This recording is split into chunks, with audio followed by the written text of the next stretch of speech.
మీ ఎలాంటి వ్యాపార ప్రకటనలకైనా వెంటనే మా ఛానల్ సంప్రదించండి. ప్రస్తుతం మనతో పాటు ఐకాన్ ఆస్ట్రాలజర్, మంత్రతంత్ర జ్యోతిష్యులు గట్టుపల్లి సురేష్ బాబు గారు ఉన్నారు. గురుగారితో మాట్లాడదాం.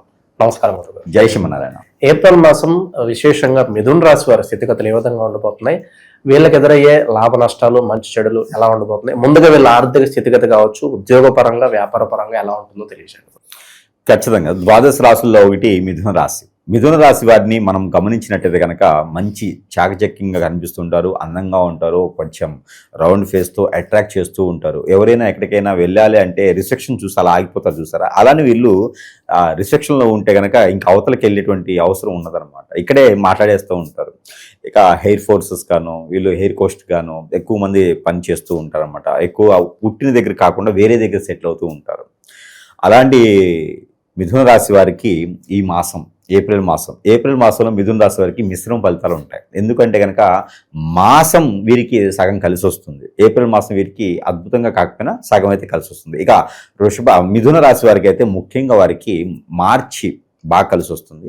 జూన్ మాసం, జూలై మాసం అయితే అద్భుతంగా ఉంటుంది ప్రతి సంవత్సరం కూడా. ఇక జూన్లో అయితే కనుక వీరు ఈ 2020 సంవత్సరం జూన్ మాసంలో అనుకున్నది సాధించడానికి అయితే మాత్రం వీరు వెనకంజు వేయరు. అంటే ఆ మాసం దాకా వెనకంజు వేయరంటే ఈ మాసం నుంచి కలిసి రావాలి. ఈ 2 మాసాలు కలిసి వస్తేనే కదా అనుకున్నది సాధిస్తారు. కాబట్టి తొలి అడుగు అనేది ఖచ్చితంగా ఈ ఏప్రిల్ మాసం 14వ తారీఖు తర్వాత అయితే వీరు ఏదైనా సాధించడానికైతే వెనకంజు వేయకుండా ముందుకి కొనసాగుతూ ఉంటారు. ఇక జాబ్ కోసం అంటే ఉత్తీర్ణులై ఈ సంవత్సరం ఎగ్జామ్స్ రాసి పాస్ అయినా ఫెయిల్ అయినా సంబంధం లేకుండా జాబులకు కొత్తగా అడుగు పెట్టే వారందరికీ కూడా ఏప్రిల్ మాసం బాగా కలిసి వస్తుంది. ప్రయత్నాలు చేసేవారు ఎవరైనా ఉంటే 14వ తారీఖు తర్వాత జాబ్ పర్పస్ అయినా, అయితే యూనివర్సిటీ సీట్ కోసమైనా, విదేశీ కోసమైనా, ఎలాంటి జాబ్ కోసమైనా సరే ప్రయత్నం చేస్తే ఖచ్చితంగా వారికి వస్తుంది.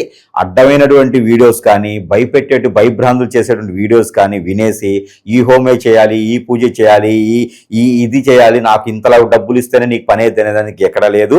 దానికి కేవలం ఒక విషయం ఏంటంటే మనిషి జీవితంలో కలిసి రావట్లేదన్నా, నేను అనుకున్న పని ముందుకు వెళ్ళట్లేదన్నా అవి గ్రహరీత్యా దోషాలు, ప్రకృతి నుంచి దోషాలు, మన గోచారము దశాంత దశలో మనకు ఉండేటువంటి కాలసర్ప దోషం, నాగదోషం, కుజదోషాలు లాంటివో కాదు. అవన్నిటికీ చేసుకుంటే పరిహారం అనేది ఉంటుంది. బాగా గుర్తుపెట్టుకోవాలి అందరూ కూడా. అవన్నిటికీ పరిహారం అనేది ఉంటుంది. ఏ గ్రహం బాగాలేకపోయినా పరిహారం ఉంటుంది, శాంతి పలుకుతుంది, చేయొచ్చు. కానీ మానవ గ్రహం అనేది ఒకటి ఉంటుంది. ఆ మానవ గ్రహం గనక మన మీద చేయించేటువంటి హిప్నాటిజం, బ్లాక్ మ్యాజిక్, వశీకరణ లాంటివి చేయిస్తే ఖచ్చితంగా దానివల్ల ఇబ్బంది పడుతుంది. మిథున రాశి వారు చాలా జాగ్రత్తగా ఎదుటి వారికి ఏ విషయాన్ని కూడా షేర్ చేయకుండా ఉండాలి. ఇలాంటి వాటికి బలవకుండా ఉండాలి. అందుకనే ఏప్రిల్ మాసంలో దొంగ స్వాములు నమ్మేలా ఉన్నారు కాబట్టి నేను ఈ విషయాన్ని వ్యక్తేసించి మరీ చెప్పబడుతుంది. ఇక మరొక విషయం ఏంటంటే కనుక మిథున రాశి వారు ఎన్నో సంవత్సరాలుగా వెయిట్ చేసి ఒక్కసారి కూడా పెళ్లి కాని వారు ఎవరైనా ఉంటే కనుక ఖచ్చితంగా ఏప్రిల్ మాసంలో ప్రయత్నం చేస్తే అన్ఎక్స్పెక్టెడ్గా అప్పటికప్పుడే పెళ్లి అయ్యే యోచన కూడా కనిపిస్తోంది. మరొక అదృష్టం ఉందండి, అసలు మిథున రాశి వారికి లవ్వే సక్సెస్ అవ్వదు. అలాంటిది ఏప్రిల్లో ప్రయత్నం చేస్తే ఇక గురువు గారు చెప్పారు కదా అని ఇప్పటికిప్పుడే ప్రయత్నం చేయకూడదు. ఎప్పటి నుంచో ఉన్న లవ్ అయితే కనుక ఇంట్లో ఒప్పించుకొని నొప్పించుకుంటే కనుక ఆ లవ్ మ్యారేజ్ కూడా అవుతుంది, అది కూడా సక్సెస్ అవుతుంది. ఇంతకన్నా మిథున రాశి వారికి అదృష్టం ఏమిటని చెప్పండి. ఏ ఎమ్మెల్యే కొడుకునో లేకపోతే ఎంపీ కూతురునో లవ్ చేస్తారు, వారిని పెళ్లి చేసుకున్నారనుకోండి ఖచ్చితంగా లైఫ్ సెట్ అయిపోతుంది, జీవితం సెట్ అయిపోతుంది. ఇంకెంతకన్నా ఏం కావాలి? మిథున రాశి వారు చూసారా మరి ఏప్రిల్ మాసంలో మిశ్రమ ఫలితాలు కాదు, శుభ ఫలితాల కన్నా ఘోరంగానే ఉన్నాయి. వీళ్ళకి బాగానే ఉంటుంది. ఇంకా ప్రస్తుత కాలంలో వీళ్ళకి శత్రువులు ఎవరు గురుగారు? ఎవరిని నమ్మాలి, ఎవరితో చాలా జాగ్రత్తగా ఉండాలంటే నష్టం ఎక్కడ జరుగుతుంది వీళ్ళకి మెయిన్ గా? ఖచ్చితంగా ఆడపిల్లలకైతే శత్రువులు తోడుకోడల నుంచి, ఆడబిడ్డల నుంచి అయితే ఖచ్చితంగా ఉంటుంది. కొంచెం జాగ్రత్తగా ఉండాలి. కన్ఫ్యూజన్లో ఉన్న వాళ్ళకి క్లారిటీ అనమాట. అలానే మగవారికి అయితే మాత్రము షడ్డుకులు అంటారు, తోడల్లుళ్ళు. ఒక ఆడపిల్ల ఇంట్లో 4 ఆడపిల్లలు ఉంటారు, వారి యొక్క భర్తలు ఉంటారు కదా, వారి వల్లనే వీరికి శత్రుత్వం. రెండోది వారి అత్తయ్య, వారి నుంచి వచ్చేటువంటి బంధువర్గం, ఇలాంటి వాళ్ళ వల్లనే శత్రుత్వం పెరుగుతూ ఉంది. కాబట్టి కొంచెం ఆచి చూసుకొని అడుగు వేసుకుంటే చాలా బాగుంటుంది. ఇకపోతే మరొక శత్రువు ఉన్నారు, అజాత శత్రువు అనమాట. వీరికి ఎప్పుడో పరిచయాలు ఉంటాయి, పాత పరిచయాలు. మగవారికి అయితే, ఏది మిథున రాశిలో పుట్టినటువంటి మగవారికి అయితే ఎప్పుడో పాత పరిచయాలు ఉంటాయి అన్నమాట. ఎప్పుడో కాలేజీల్లో కన్నుకొట్టిన వాళ్ళు, లేకపోతే ఆఫీసుల్లో చేయబొట్టుకున్న వారు వీళ్ళు ఉంటారు. వారి వలన అయితే మన వీక్నెస్ పాయింట్, మన లూజ్ పాయింట్ చూసుకొని మన మీద దెబ్బేసేలాగా చూస్తూ ఉన్నారు. ఎందుకంటే మంచి వాళ్ళని ఎప్పుడు వదులుకోవాలనుకోరు కదా. కాబట్టి ఎవరి కూడా ఇలాంటి వారు వారి లైఫ్లో రాకుండా బాధపడి భంగపడి ఉండి మళ్ళీ ఇతనే కావాలనుకొని వచ్చి వీరిని ఇబ్బంది పెట్టినా చెంత చేర్చుకోవాలని ఒకటి ఆ ఒక దురుద్దేశంతో ఉండి ఇబ్బంది పెడతారు. వారి వల్ల అయితే కొంచెం స్ట్రెస్ అయ్యేటా ఉంది. కాబట్టి ఎవరితో ఎక్కువగా డిస్కస్ చేయకుండా మాట్లాడకుండా ఎక్కడ ఉంటున్నాము ఏం చేస్తున్నాం చెప్పకుండా మన పని మనం చేసుకుంటూ ఉండాలి. ఇంకా అవసరమైతే ఏదైనా దీక్ష తీసుకున్నానని చెప్పుకోవాలి దేవుడి వల్ల. అప్పుడు వీరికి శత్రుభయం అనేది కొంచెం తగ్గుతున్నది. ఇలాంటి వారి వల్ల మాత్రం జాగ్రత్తగా ఉండాలి. ఆర్థిక పరంగా ఎలా ఉంటుంది? ఇక ఇలాంటి పెళ్లి చేసుకున్నప్పుడు ఇంకా ఆర్థికం ఏముంది, జనాలు బాధపడాలి, వాళ్ళకి ఆర్థికం ఉండదు. కాకపోతే మిథున రాశి వారికి వీరు మిడిల్ క్లాస్గా ఉంటారు. వీరు పుట్టిన దగ్గర నుంచి మిడిల్ క్లాస్. వీరు పుట్టిన దగ్గర తర్వాత వాళ్ళ తల్లిదండ్రులకు బాగా కలిసి వస్తుంది. మిథున రాశిలో పుట్టడం ఒక అదృష్టం ఏంటంటే వీరి చేతి నుంచి ఏదైనా ఇచ్చినా వీరి తల్లిదండ్రులకైనా అత్తవారింటికి వెళ్ళిన తర్వాతైనా వారికి బాగా కలిసి వస్తుంది. వీరికి మాత్రం అలానే ఉంటారు. వీరు మాత్రం అదే కంచం అదే మంచం అంటే ఉంటారు. కానీ వీరితో పాటు ఉన్న వాళ్ళకి బాగా కలిసి వస్తుంది. అదేంటో అదృష్టం ఉంటుంది. ఎవరికైనా సరే మిథున రాశి వారి ఫ్రెండ్ ఉంటే మాత్రం వాళ్ళు వదులుకోకూడదు. ఈ మిథున రాశి వారి ఇంట్లో ఉంటే మాత్రము వారికి ఖచ్చితంగా వారికి ఏదో విధంగా కలిసి వస్తుంది. కాబట్టి అది అదృష్టం అని చెప్పొచ్చు. ఇకపోతే వీరికి ఆర్థికపరమైన ఇబ్బందులు.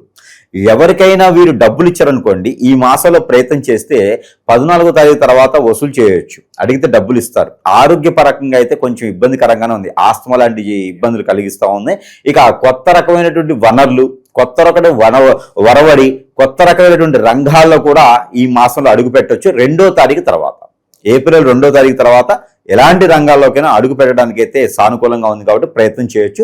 ఇక మెడికల్ కానీ, బట్టలు కానీ, వాటర్కి సంబంధించిన కానీ, పాలకు సంబంధించినటువంటి వస్తువులకి వీరు వ్యాపారం చేయడానికైనా, జాబ్ ఐటీ కానివ్వండి నాన్ ఐటీ కానివ్వండి జాబుల్లో అయినా ప్రయత్నం చేసుకుంటే కనుక నిరుద్యోగులకు ఉద్యోగం వస్తుంది. ఉద్యోగస్తులకి ప్రమోషన్స్ వస్తున్నాయి. ప్రమోషన్స్, ఇంక్రిమెంట్స్, అలానే ట్రాన్స్ఫర్స్ కూడా ఉండేటువంటి దానికైతే అవకాశం ఖచ్చితంగా కనిపిస్తూ ఉంది. అలానే మోటివేషన్ క్లాసెస్ కానీ, మాస్టర్స్గా కానీ, ఏదైనా ఇన్స్టిట్యూట్స్ పెట్టేదానికి కానీ కూడా వీరికి అద్భుతంగా ఉంటుంది. కాబట్టి అలాంటి ప్రయత్నం చేసుకోవచ్చు. ఇక భార్యాభర్తల మధ్య సంబంధాలు కావచ్చు, కుటుంబ వాతావరణం ఏ విధంగా ఉంటుంది? చిన్న చిన్న మాట ద్వారా ఏమన్నా మాట అనుకుని పెద్ద అయ్యే పరిస్థితులు ఏమైనా కనిపిస్తుంది? ఇక్కడ మిథున రాశి వారికి ముఖ్యంగా విషయం ఏంటంటే కనుక ఎవరు ఎన్ని రకాలుగా మాట్లాడుకున్నా కూడా వీరు లోపలే ఫీల్ అవుతూ లోపల ఏడుస్తూ లోపల నరాలు పీక్కుంటారు. కానీ ఎంతో ఇబ్బంది అయితేనే వీరు బయటపడతారు మాట్లాడాలన్న. అందుకని ఎవరికైనా అంటే మిథున రాశి వారికి ఎవరితోనైనా ఇబ్బంది ఉంటుంది. కానీ మిథున రాశి వారి వలన ఇంకోరికి ఇబ్బంది ఉండదు ఖచ్చితంగా. ఎందుకంటే వారు ఎక్కువగా మాట్లాడినా కూడా సామరస్యంగా, చాకచక్యంగా, చాలా ఆలోచించి ఎవరిని దురుసుగా మాట్లాడే తత్వం వారి దగ్గర ఉండదు. అంత మంచి వ్యక్తిత్వం ఉంటుంది. ఎవరైనా వీరిని అనాల్సిందే, శత్రువులు వీరికి ఉండాల్సిందే.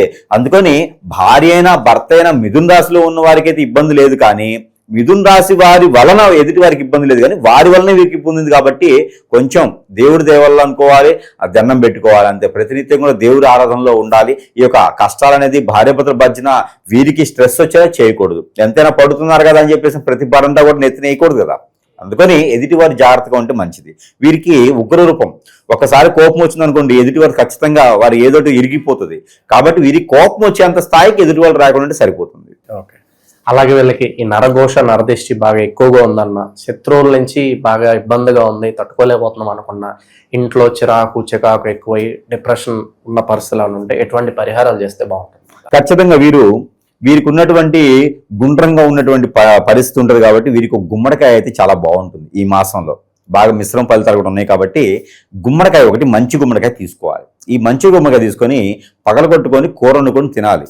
కాదు, ఈ గుమ్మడికాయ తీసుకొని దానిపైన కర్పూరం పెట్టేసి దిష్టి తీసుకోవాలి. తనకు తానేం తీసుకోవచ్చు, స్త్రీ పురుషులు ఇరువురు కూడా తీసుకోవచ్చు. తనకు తానే తీసుకోవచ్చు, ఎవరైనా పెద్దవారు ఉంటే వారి చేతనే తీయించుకోవచ్చు. ఈ గుమ్మడికాయ అనేది దిష్టి తీసి అక్కడ పగలగొట్టకూడదు. అది జాగ్రత్తగా సంచిలో పెట్టుకొని తీసుకొని వెళ్ళి అక్కడ నీళ్ళల్లో పడివేయాలి. లేదా పొదలుగా ఉన్న చెట్లలో పెట్టి రావాలి. జాగ్రత్తగా పెట్టి దండం పెట్టుకొని రావాలి. వీరికి నరదిష్టి, నరఘోష కాదు, శత్రుభయం కూడా తగ్గిపోతుంది. ఈ చిన్న పరిహారం వీరికి అద్భుతాన్ని సృష్టిస్తుంది. ఇక దేవుని అనుగ్రహం కూడా వీరికి ఖచ్చితంగా కావాలి. పెళ్ళై పిల్లలు పుట్టుకుని ఉన్న వారికి, పెళ్లి త్వరగా అవ్వట్లేదు అనుకున్న వారికి ఈ పరిహారం వీరికి అద్భుతంగా ఉంటుంది. ఏమిటంటే శనగలు, పుట్నాలు, అలానే ఈ యొక్క బఠానీలు, పచ్చి బఠానీలు ఉంటాయి, ఇవన్నీ కూడా కలిపేసి, పల్లీలు, ఇవన్నీ కూడా కలిపేసి గుడాలు ఉండాలి, గుగ్గిళ్ళు ఉండాలి. ఈ గుగ్గిళ్ళు వండేసి దాంట్లో ఇంగు వేసేయాలి, తాలింపు వేసుకోవాలి, ఎండుమిరపకాయలు వేయాలి, బెల్లం కూడా వేయాలి. ఈ వేసినటువంటి మిశ్రమాన్ని ఎక్కడైనా విష్ణు ఆలయంలో కానీ లేదా సుబ్రహ్మణ్య స్వామి వారి దగ్గర కానీ నైవేద్యం పెట్టాలి. ఇది వీరికి అద్భుతమైనటువంటి పరిహారం. ఈ పరిహారానికి గురువుకి కనీసం ఒక 25,000 ఇవ్వాలి. ఈ పరిహారం చేసిన వెంటనే పెళ్ళి ఉన్న వారికి పిల్లలు పుడతారు, పెళ్లి కాని వారికి పెళ్లి అవుతుంది, అలానే లవ్ ఉన్నా కూడా సక్సెస్ అవుతుంది. పరిహారం చూడండి, రూపాయలోనే ఉంది కదా, కానీ ప్రతిఫలం ఎంత పెద్దగా ఉంటుంది. కాబట్టి ఈ యొక్క చిన్న చిన్న పరిహారాలతో కూడా అదృష్టవంతులు అవ్వచ్చు. వీళ్ళకి కలిసి వచ్చే కలర్ కావచ్చు, కలిసి వచ్చే లక్కీ డేట్స్ ఏమన్నా ఉన్నాయి ఈ మంత్లో? ఖచ్చితంగా వీరికి కలిసి వచ్చేటువంటి డేట్ కావచ్చు, లక్కీ నెంబర్ కావచ్చు. ఏప్రిల్ మాసంలో 4 and 6 చాలా బాగుంటుంది. ఇది కూడా చూడండి, 4 ఏప్రిల్ మాసం అంటే 4 వారికి కలిసి వచ్చే మిశ్రమం ఫలితాలు వచ్చేటువంటి ఏప్రిల్ మాసం అన్ని కూడా కలిసి వస్తున్నాయి వారికి. ఇక మిథున రాశి వారికి 4 ఒకటి 6 ఒకటి బాగా అద్భుతంగా ఉంటుంది. రెండోది వీరికి కలర్ వచ్చి కాఫీ కలర్, ఊదా కలరు, మిల్క్ కలర్ ఉంటుంది కదా, మిల్క్ బేబీ కలర్ ఉంటుంది కదా, అలాంటి కలర్స్ అంటే దాని మిల్క్ బేబీ పింక్ అంటది, అలాంటి కలర్స్ వీరికి అద్భుతంగా కలిసి వస్తాయి. అలానే వీరికి మరొకటి ఏంటంటే వారం సోమవారం, గురువారం అద్భుతంగా ఉంటుంది. కాబట్టి వీరు దత్తాత్రేయ స్వామి వారికి, సాయిబాబా వారికి కూడా ఏదైనా గోధుమ రొట్టెలు ఉప్పు వేయకుండా చేసి కూడా నైవేద్యం పెట్టుకుంటే అద్భుతంగా వీరికి ఆర్థికపరమైన ఇబ్బందులు పోతాయి. స్ట్రెస్ మైండ్ పరంగా ఎక్కువ ఆలోచించే వారికి కూడా ఈ యొక్క సాయిబాబా గారు కావచ్చు, దత్తాత్రేయ స్వామి వారు కావచ్చు, వీరిద్దరు కూడా వీరికి మంచి చేస్తారు. ఇలాంటి పరిహారాలు చేసుకోవచ్చు. ఇక వీరికి అన్ని రకాల రంగాల్లో ముందుకు వెళ్తారు. కాకపోతే ఇంట్లో నుంచి బయటికి వెళ్ళేటప్పుడు ఈ ఒక్క పరిహారం చేసుకుంటే చాలు. 2 మిరియాలు తినేసి బయటకు వెళ్ళిపోవాలి. ప్రతినిత్యం కూడా 2 మిరియాలు తిని బయటకు వెళ్తే అష్టైశ్వర్య ప్రాప్తి కలుగుతుంది. పోయేటప్పుడు ఒక సంచి తీసుకోకపోతే వచ్చేటప్పుడు సంచి నిండుగా తీసుకోవచ్చు. ఈ పరిహారం ఒకటి చాలా అద్భుతంగా ఉంటుంది. మంచి విశ్లేషణ అందించారు, ధన్యవాదాలు.